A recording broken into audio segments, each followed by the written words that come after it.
আসসালামু আলাইকুম। আজকে আমি যা রান্না করব সব একবারে গুছিয়ে নিলাম। এখানে চাল কুমড়ো ভাজি করব আর এখানে কচুটা সিদ্ধ করে ভর্তা করব। এই তো আমার ভাত হয়ে গিয়েছে।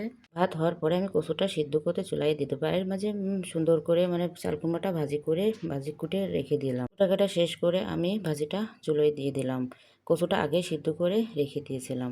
ভাজিটা যত নাড়া যায় ততই সুন্দর লাগে। আমি এটা চাল কুমড়ো ভাজি করতেছি। ভাজিটা বেশ অনেকক্ষণ ধরে নাড়াচাড়া করলে ভাজিটা ভালো লাগে। এর মাঝে আমি কচু সিদ্ধগুলো ভালো করে ছুলে রেখে দিলাম ভর্তা করার জন্য। কচুটা হাত পুড়ায় ভর্তা করো, একদম গরম গরম। আর এখানে আমি ঝাল ভর্তা আগের থেকে করে রেখলাম। এই শুকনা ঝাল ভর্তা দিয়ে কচু ভর্তা হেভি টেস্ট লাগে। উপরে একটু সরিষার তেল ছিটিয়ে দিলাম। তারপরে দেখেন প্রায় আমার ভাজিটাও হয়ে গেছে। আমি লাফাইয়ে নিছি। এখানে গরম গরম ভাজি দিয়ে আর কচু ভর্তা দিয়ে ভাত খাবো। খেতে বেশ অনেক মজাই লাগবে সকাল সকাল।